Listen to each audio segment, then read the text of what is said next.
In the anthology of macabre morality that is Tales from the Crypt, A Slight Case of Murder stands out as a strangely intimate exploration of guilt, perception, and self-deception. Beneath its grim humor and stylized noir atmosphere lies a psychological descent that mirrors the collapse of an unreliable mind, one that cannot reconcile the line between reality and imagination. The episode, adapted from the classic EC Comics tradition, balances irony with unease, placing its protagonist, a washed-up writer named Harold, in a vortex of self-created horror. The story opens on a rainy evening, drenched in noir aesthetics.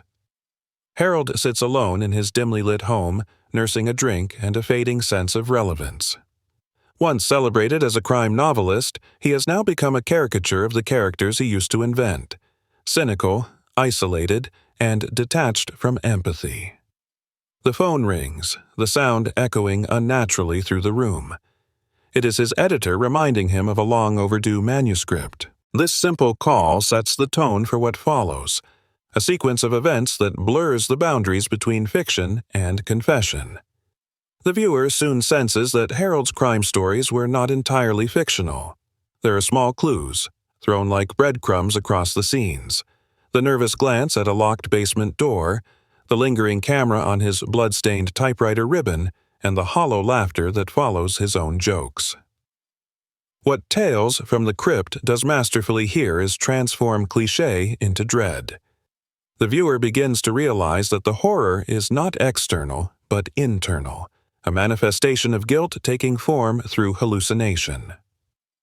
When the doorbell rings, Harold expects it to be a messenger, or perhaps a fan, but instead, it is the past itself arriving uninvited. A detective named Hanley enters, polite but sharp, with questions that circle Harold's old acquaintances and a missing person connected to him years ago. The dialogue between the two is a dance of evasion and implication, an exchange where every word hides a confession. The episode's tension does not come from sudden scares, but from the quiet unraveling of Harold's composure. His speech becomes erratic.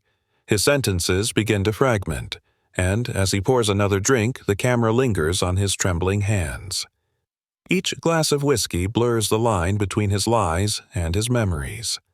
At one point, he insists that his stories are just imagination, but the way he gazes at the typewriter betrays something darker, that perhaps his art was a disguise for something real.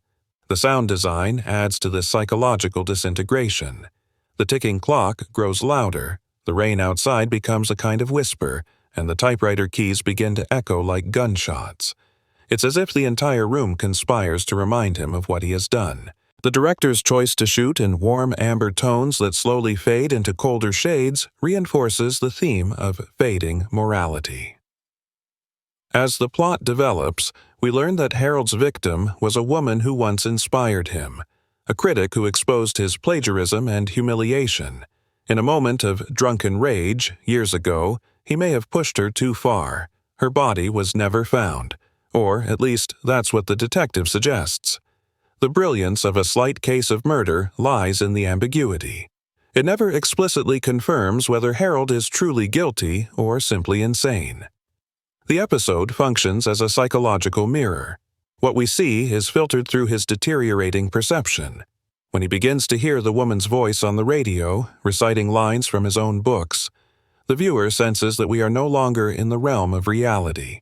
The past becomes spectral, and guilt materializes through technology, through echoes of his own work used against him. The radio's static turns into breathing, then into a faint laugh. Harold smashes it, but the sound continues, faintly as though coming from inside the walls. At this point, the camera tilts slightly, creating a disorienting frame that signals the collapse of sanity. The house, once a sanctuary of creation, becomes a prison of conscience. Every object becomes symbolic. The whiskey glass reflects distorted faces, the window shows shadows that move independently, and the locked basement door becomes the center of the story's psychological gravity. When Harold finally opens it, what he finds, or imagines down there, is the culmination of his repression. In a chilling twist, typical of Tales from the Crypt, the basement contains not only the literal remains of his victim, but also the symbolic manifestation of his crimes. Pages from his novels scattered around a skeleton, each page describing the very murder he swore was fiction. It is both a confession and a punishment. The audience is forced to confront the disturbing idea that storytelling itself can be a form of denial. For Harold, writing was not an act of creation, but of concealment. He wrote to rewrite his sins, to trap them in fiction where they could be admired instead of condemned. The Crypt Keeper's introduction and conclusion frame this theme with irony. His usual puns aside, there is a moral sting beneath the humor. The writer who lived off crime stories finally became the subject of one. This meta-narrative approach adds a layer of reflection about the artist's relationship to their work. Can a creator ever truly separate themselves from the darkness they depict? The episode seems to argue that they cannot. What is fascinating is how A Slight Case of Murder avoids the straightforward gore that many associate with Tales from the Crypt. Instead, it opts for a claustrophobic psychological terror. Every frame feels suffocating. Every line of dialogue doubles as a revelation of inner decay. The narrative plays out almost like a theatrical confession, a one-man descent into guilt and madness. The final act is where illusion and truth merge completely. Harold, tormented by hallucinations and haunted sounds, decides to end his suffering. He writes one last story titled A Slight Case of Murder, and as he types the final line, the killer finally confessed. The camera pans to reveal his lifeless body slumped over the typewriter. The detective's voice echoes faintly from earlier, asking, "So, which one of your stories was true, Harold?" But the true answer, as the viewer realizes, is that all of them were. Each tale he wrote was an attempt to confess without confessing, to transform guilt into literature. The horror of the story is not in death itself, but in the exposure of truth, that Harold's entire identity was built on denial. The beauty of this episode lies in its ability to blend noir fatalism with psychological horror. It's not about monsters or supernatural curses. It's about the human capacity to create alternate realities to escape remorse. The Crypt series often dealt with poetic justice, but here the justice is self-inflicted, delivered not by fate but by conscience. Harold's death feels inevitable, not tragic, because he has been living a lie so long that only death could make him real again.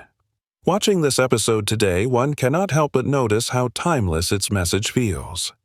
The artist who blurs the boundary between art and life, the individual who hides behind irony and intellect, is a figure that recurs in every generation.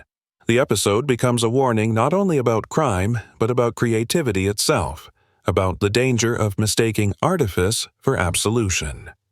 The final shot, where the typewriter continues to click by itself, is one of the most haunting in the series.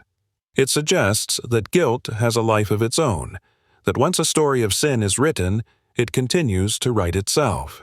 In a broader sense, A Slight Case of Murder is also a commentary on the moral economy of crime fiction. The genre thrives on the aestheticization of evil, on transforming violence into entertainment. By making a crime writer its protagonist, the episode turns that logic inward. It forces the viewer to confront their own complicity as consumers of such narratives. We, too, enjoy the thrill of darkness at a safe distance, just as Harold did when he typed his confessions into marketable form. There is a bitter irony here. His greatest story was his undoing, and ours, as spectators, is that we crave the same spectacle of guilt that destroyed him. Personally, when I first saw this episode, I was struck not by the twist, but by the silence that followed it. The sound of the typewriter stopping felt like a heartbeat ceasing. It reminded me that horror is not only about fear but about recognition. The moment when we see in a monster the reflection of something human. Harold's tragedy is that he tried to outright his own humanity. In doing so, he created a perfect horror story, one that consumes its author. The narrative closes where it began, in the rain, with the Crypt Keeper laughing at his own pun, but the laughter no longer feels amusing. It feels like a coda to something deeply sad.